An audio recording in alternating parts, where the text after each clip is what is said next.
Hello everyone, and thank you for joining us for another review. Today I want to take a few minutes and do a review on a Pacific Energy wood-burning stove, specifically the Vista model. I know, just from being a frequent YouTuber that off-grid living is becoming more and more common, and people want to be prepared for emergencies, and wood stove, in my opinion, is an essential part of that. Part of the reason why I wanted the wood stove was just for emergency preparedness. We live in Alberta, Canada, where we get some very extreme winters, and by very extreme I mean minus 20, minus 30, minus 40 degrees Celsius. And I wanted something that could heat our house by itself without the need for a furnace. And I also wanted something that you could cook on if you needed to, and this stove does all those things.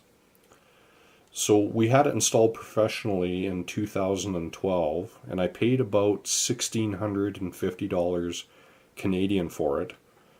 I'll put a link in the description below to the Pacific Energy website where you can see all the specifications for it. If you don't want to wait around for the whole review, if you just want to know whether or not I would buy this stove again or a Pacific Energy product again, absolutely I would. I would give it 2 thumbs up. So if that's all you wanted to know, there you have it. If you want to stick around for a few minutes, we'll talk about some of the features, some of the things I like, and some of the things I might change if I had the choice to do it. So we'll go through some of the specifications now for it. The heat output with cordwood is 56,000 BTUs. It's 75.5% efficient. It's got a 1.5 cubic foot firebox. The maximum log size you can use in it is 18 inches, and the stated maximum burn time is 6 hours. That 6-hour number I've found to be pretty accurate. That's about how long it'll burn for me. It's also EPA certified, so if you live in some of these places in the United States and in Canada where for some foolish reason they've decided that wood stoves now need to be regulated, this one is EPA certified. It's a non-catalytic stove.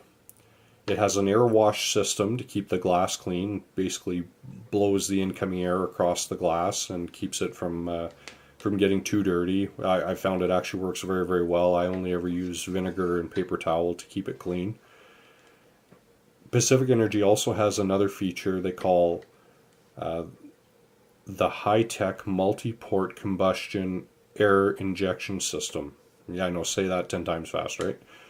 And I think that's just a fancy way of saying that it takes the air and superheats it and reburns it to the point where when that gas leaves the chimney, that there's nothing left unburnt in it, or very, very little. I know with my stove, and I'll include a video clip of this, but when it's running and it's up to temperature from outside the house, when you look at the chimney, you can't even tell that it's running. It burns that clean and efficient, which is excellent.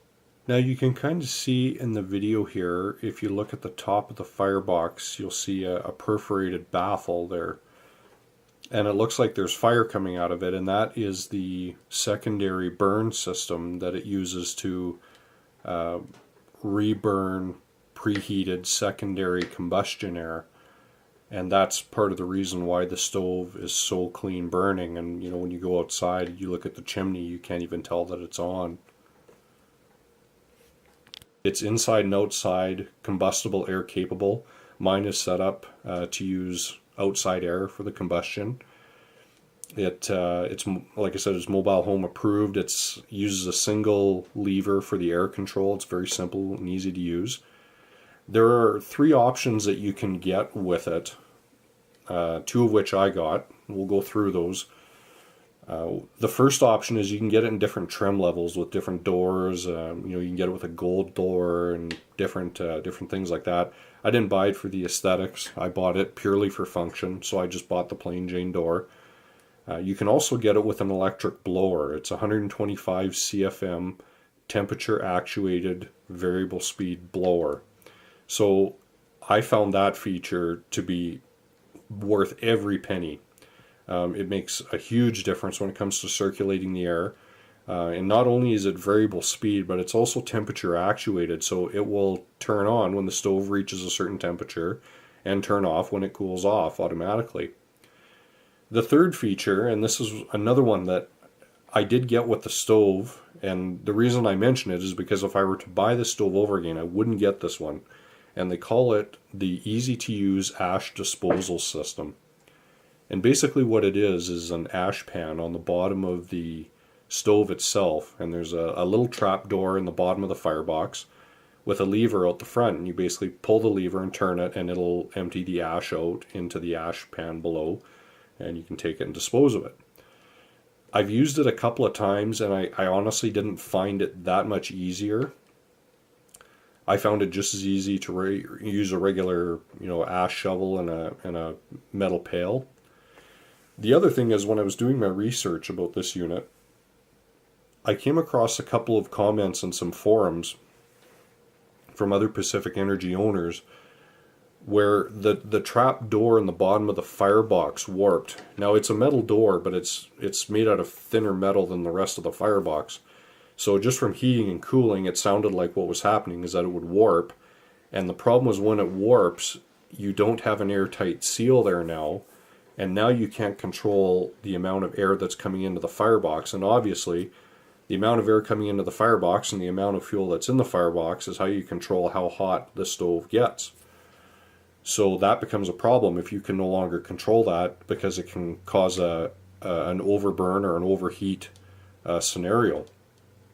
I haven't had that problem at all, but then again, I don't really use the door a lot. There's always a layer of ash over top of it, so I haven't had that problem with it. But like I said, if I were to buy the unit again, I don't think I would get that feature. I can't tell you how much each individual option costs. It's not broken down on my invoice. But the one I would definitely get is the blower.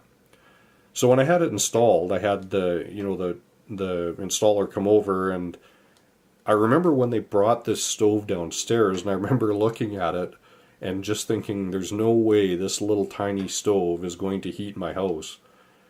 Now, I don't live in a huge house. It's a bi-level house. It's 1,250 square feet up and 1,250 square feet down. But this stove is fairly small. It's only 24 inches wide and 27 3/4 inches tall. And I remember saying to him, is this thing actually going to heat my whole house? And he told me, if you use this stove for a week and you're not happy with it, or it doesn't heat your entire house, you call me and I will bring back a bigger stove. And he was 100% confident he wasn't going to get that second phone call, and he was absolutely right. This stove does heat the entire house, and even in minus 30, minus 40 degree weather, if you're there to keep the firebox full, it will keep the upstairs between 21 and 23 degrees Celsius, so room temperature, and warm enough that the furnace never does kick on, even when it's that cold outside.